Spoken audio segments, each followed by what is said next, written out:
Hi students, I'm Sonia from Vidya Guru. I'm going to start this session for the month of May and it is going to be on current affairs. Current affairs 2024. I'm referring to for the month of May. This session will be for the month of May basically. So the questions are quite significant. The questions are a lot many.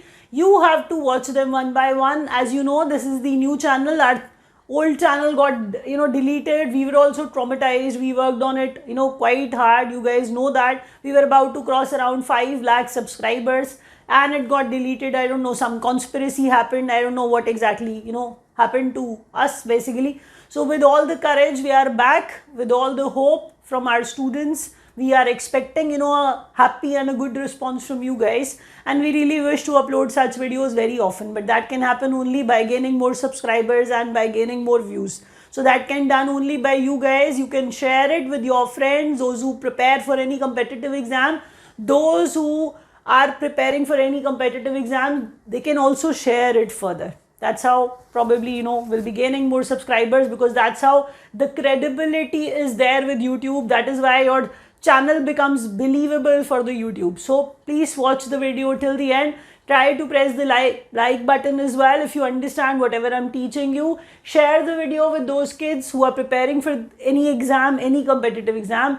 If you are preparing for SSC Bank, DSSB, CDS, that's not it. I'm telling you, whichever competitive exam you write, if that has the section of current affairs, have faith in me, the questions are from here, are going to be from here. We have thousands of students who write back, who just say that these many questions from your videos, from your classes, and I get such mails, such comments every time. So I expect the same from you as well, and I'm being honest. You can write it down. How many questions were there from our videos or our classes, whichever you have attended, and you can write back. I would love to know that as well, but that will take some time, because obviously we are starting the new channel right now, so your support is much needed. This session is in English medium. I'm repeating that. Complete English medium, not a word in Hindi. A Hindi video is also there. Every time we upload English medium videos and Hindi medium videos. English medium videos are actually recorded primarily for our students from South India, primarily for our students from Northeast India, like those students who are in Assam, Manipur, Karnataka, Kerala, Andhra Pradesh, Telangana and Tamil Nadu. So we have ample or substantial base there, and I really believe that these students understand less Hindi. That is why we have to record complete English medium session for them separately. If you are comfortable watching the video in English, you can do so. Let's start from here on. I really don't want you to waste more time on it. The session is like beginning just now. First of all, kindly look at the heading. Topic wise current affairs are going to be delivered. That topic is basically India in focus. So India in focus is the topic for the class, and we are beginning with the most important thing, and that is GDP. You must be thinking that what is new. It is basically the same thing, but actually you must know that if some sort of assumption is basically being declared, you have to be aware, you have to learn about it. I'll be speaking a little slow, because I really want you to learn everything. I really want you to keep everything in your brains. Before I wrap up, I really want you to learn all these questions. Like one page has around 4 questions, 5 questions, depends upon the size of the page. We are beginning with GDP. So GDP for quarter 4 is different. GDP assumption for the entire financial year is different. We are referring to the year 2024. Financial year, like, which starts from 1st April, ends on 31st of March. You know that. So it is divided in quarters. So as per quarter and for the financial year, GDP comes out to be different. Now we are saying for quarter 4, which is from January to March 24, quarter 4, which is from January to March 24, we are saying it will be 7.8%, or it was 7.8%. That's the GDP. See, many revisions do take place, but when you are writing the exam, prior to those exams, you have to be sure, like whatever assumption, whatever declaration was made, the recent declaration, that you have to keep that in mind. 7.8% is the assumption.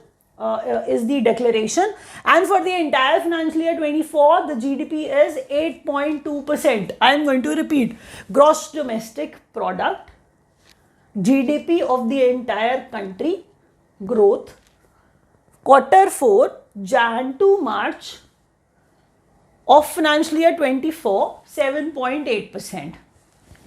For the entire financial year, GDP is 8.2%.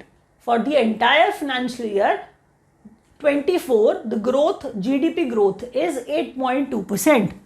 India and Nigeria are going to cooperate on some issues. They'll ask in the exam straight away, like India has signed, some agreements with Nigeria. So they'll ask you on what topics, what subjects they have signed agreements.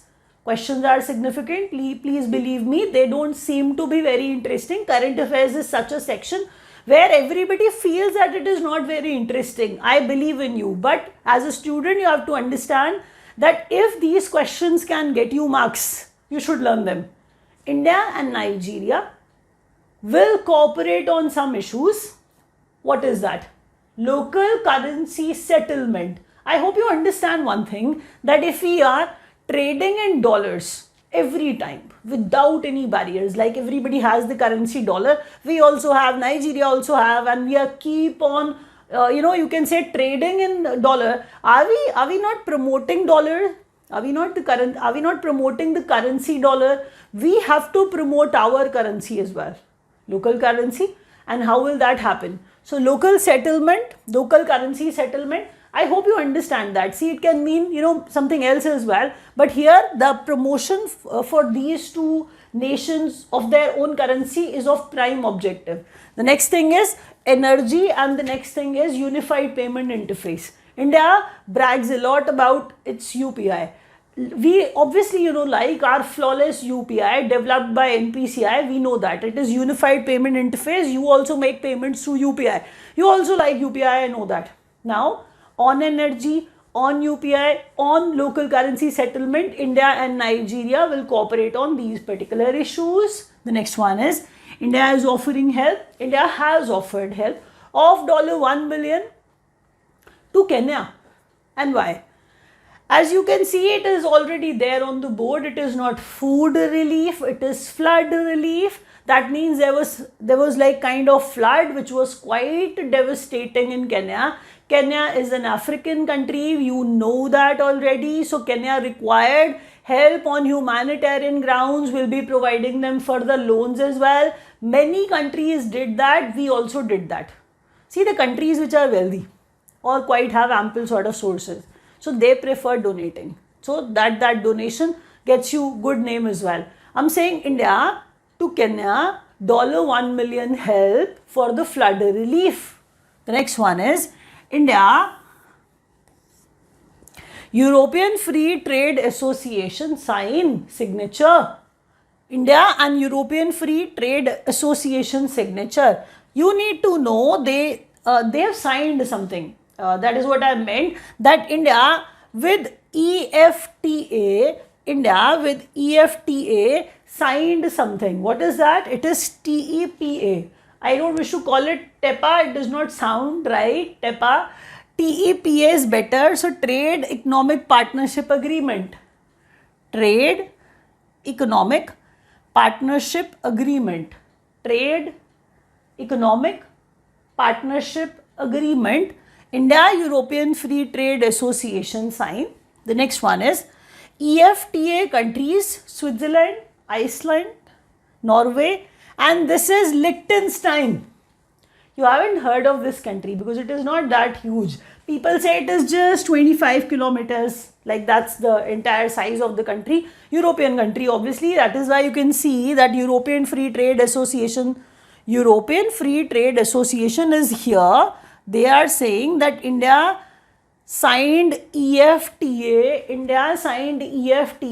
We are giving you the detailed detail of this EFTA. This EFTA has countries, and these countries are Switzerland, Iceland, Norway and Liechtenstein. So I am going to repeat, I am going to help you keep this thing for your, in your brains forever. GDP growth rate for quarter 4 from January to March. For financial year 24, 7.8%. For the entire financial year, GDP growth 8.2%. India and Nigeria will cooperate on local currency settlement, local currency settlement, energy and UPI. Local currency settlement, energy and UPI. India offers $1 million flood relief to Kenya. India EFTA sign Trade Economic Partnership Agreement, and these countries in EFTA are Switzerland, Iceland, Liechtenstein and Norway. Liechtenstein is also the name of a country. That is what I want to make you familiar with. Now, as we study topic-wise current affairs, the next topic for the day is sports updates. Let's see. So, sports update. Japan beat Uzbekistan. Japan beat Uzbekistan in Doha, Qatar. Which sport are we referring to? It is Asian Football Confederation. This is AFC. You can see that under 23. I'll repeat that for you. Japan defeated Uzbekistan. Japan defeated Uzbekistan, and in Doha, Qatar, that happened. The venue is this, winner country is this, and Uzbekistan is the runner-up here. What did Japan win? Japan won men's AFC under 23 Asian Cup. That you have to learn thoroughly. The next one is Japan defeated once again. This time Japan defeated Pakistan. Japan defeated Pakistan, and in Malaysia. So Malaysia was the venue. Pakistan was the runner-up team. Japan remained the winner once again, and we are referring to hockey first Sultan Azlan Shah Cup for Japan. I'll repeat. So Japan won its first Sultan Azlan Shah Cup by defeating Pakistan in Malaysia. So it is quite huge. You have to learn that.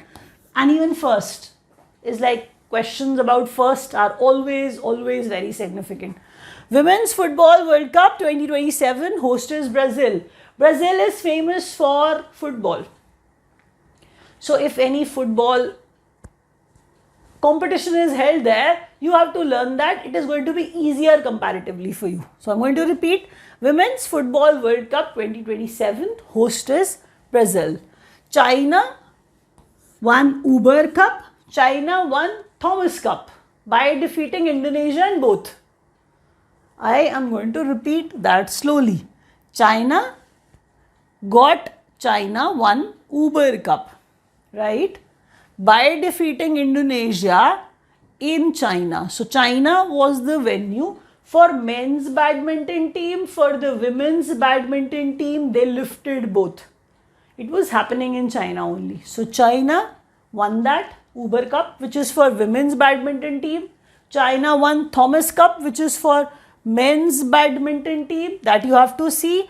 And I was saying Thomas Cup, men's badminton team, Uber Cup, women's badminton team. It was happening in China only. Both the times. Indonesia got defeated. So Indonesia must be very sad. Their efforts, went in vain. I'll repeat. Anyway, sports update. So Japan twice defeated Uzbekistan to lift men's AFC under 23 Asia Cup in Doha, Qatar. Japan defeated Pakistan this time in Malaysia to win hockey's Sultan Azlan Shah Cup, and it is Japan's first. Women's Football World Cup host Brazil, but for 2027. If something of this sort is, has got declared, you have to keep that in mind for sure. Because you are a student who's writing such an exam, you have to be aware of such a thing. The next one is China defeated Indonesia to obtain Uber Cup in China, which is Women's Badminton Cup. China defeated Indonesia once again in China to lift Thomas Cup, which is men's badminton, which is for men's badminton team. So this is what you have to learn, and I'm moving on to the next page. See, this is for the students who are preparing for only bank exams or those who are writing bank exams also. So this information is exclusively for those students. So the questions are quite substantial. As it is a new channel, I wish to upload, longer videos, but I cannot do that until I get, minimum number of subscription from you students basically. So try to subscribe to our channel. If you wish to buy our video course, our live course, that option is also there on our website, which is online.vidyaguru.in. So that is there in the description. The numbers are also given below. You can call our executives also. You can speak with them too. So banking awareness. NPCI, National Payments Corporation of India, has developed UPI, and India brags a lot about its UPI. We all do so. Now Bank of Namibia wants NPCI to develop a similar sort of structure as UPI for them as well. NPCI is UPI. NPCI is developing UPI sort of structure for Bank of Namibia also. Are you getting it? The next question. India and Ghana to link UPI and GIPS. UPI, Unified Payment Interface, Payments Interface, ours. GIPS is from Ghana. And now kids are going to ask me where Ghana is written. It is this. Full form Ghana. GH is Ghana. Now this I is Interbank Payment Settlement System, GIPS. Interbank Payment Settlement System. So I'm saying India and Ghana to link UPI and GIPS. RBI's Retail Direct Mobile App and FinTech Repository. You must know that. You haven't heard anything of that sort. You know that retail app from the central bank is not there. Nobody, is aware of something of that sort. So for the first time, you're thinking of that sort, that any retail app can be available from the central bank. See, what is the purpose? That is written in the full form of PRAVAH only. I'll repeat that. RBI's Retail Direct Mobile App and FinTech Repository is PRAVAH. There's a full form of PRAVAH. Platform for Regulatory Application. Platform for Regulatory Application. Validation. This is validation. And this is authorization. So validation and authorization. I'll repeat. Platform for regulatory application, platform for regulatory application, and validation and authorization. That's the motive of PRAVAH app. This is RBI's retail app, direct mobile app. RBI launches Harbinger, and RBI acts so mature and intelligent by doing so. This Harbinger of growth type Harbinger. So Harbinger has RBI hidden in it. That Harbinger 2024 has some theme for this year. It is third global hackathon. You have to keep in mind that RBI, by launching Harbinger, wants you to know something. They have this theme, they have this motive, they have this motto in mind. The first one is zero financial frauds. See, every banking system has to achieve that. Why? Because everybody earns money with full effort. So hard work is there. Nobody wants to lose money. So I'm saying zero financial frauds, that's the motive, and being Divyang friendly, that's the motive. I'll repeat. RBI launches Harbinger 24. It is global hackathon, third number is global hackathon, and I was saying zero financial fraud is the motive and being Divyang friendly is the motive. With that you can see that we have learned 4-5 questions in banking awareness as well. I'll repeat them for you. NPCI for Bank of Namibia developing UPI like system. India and Ghana linking UPI and GIPS. Ghana is the name of a country. RBI's Retail Direct Mobile App and FinTech Repository is PRAVAH. RBI launches Harbinger with the theme Zero Financial Frauds and being Divyang friendly for disabled people. That's the motive. So with that, we have come to an end of the session. I am expecting lot of love from you guys, and I really wish that you will actually be watching it further. Thank you so much for watching.